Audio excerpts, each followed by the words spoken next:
देश भर में एक चीज की चर्चा जरूर होती रही है उत्तर प्रदेश के समेत देश भर में बुलडोजर एक्शन को लेकर। बुलडोजर एक्शन पर सुप्रीम कोर्ट कई बार सख्त रवैया अपना चुका है और अब प्रयागराज में एक वकील, एक प्रोफेसर और 3 महिला याचिकाकर्ताओं के घर, जो 2021 में बुलडोजर चलाया गया था, उनके घर पर इस मामले की सुनवाई करते हुए सुप्रीम कोर्ट ने एक ऐसा आदेश दिया जिससे सरकार की नींद उड़ गई।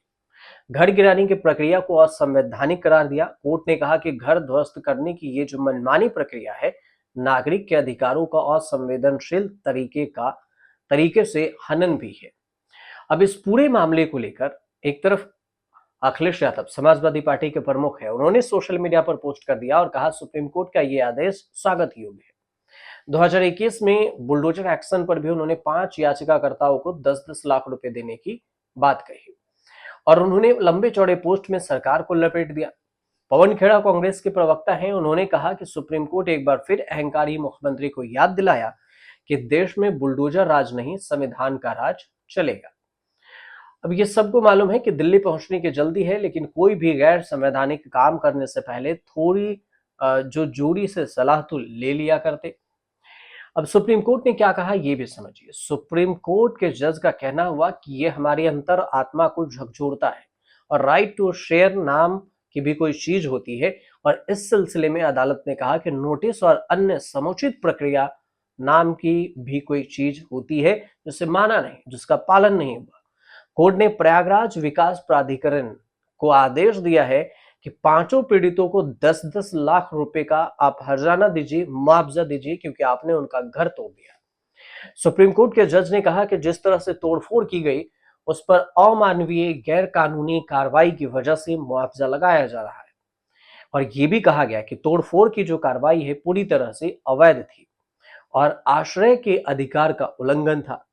साथ में इस तरह से तोड़फोड़ करना प्रयागराज विकास प्राधिकरण की असंवेदनशीलता को दर्शाता है।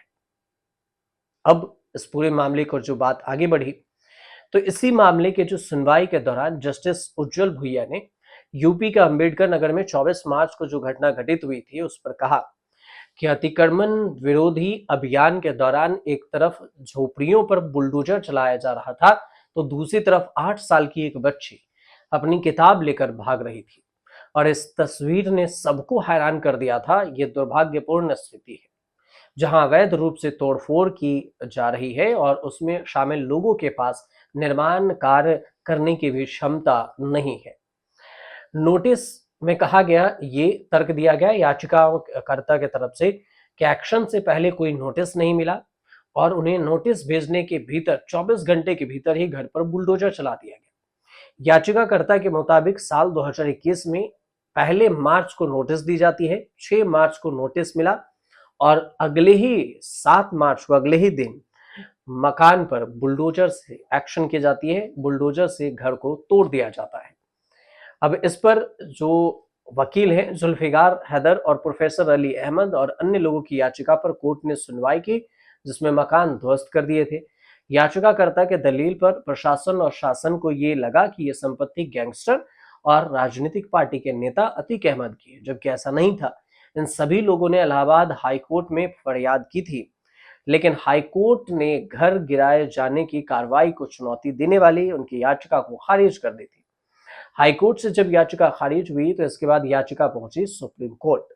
सुप्रीम कोर्ट में जो अटॉर्नी जनरल हैं आर वेंकटमणि, उन्होंने सरकार की तरफ से इस कार्रवाई का बचाव किया और कहा कि नोटिस देने के लिए हमने पर्याप्त समय दिए थे और जिसे नहीं माना गया।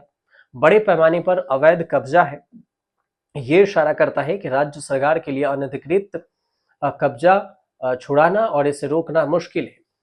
इसके जवाब में सुप्रीम कोर्ट ने कहा कि विकास प्राधिकरणों को याद रखिए और आश्रय का अधिकार भी भारत के संविधान के आर्टिकल 21 में देता है।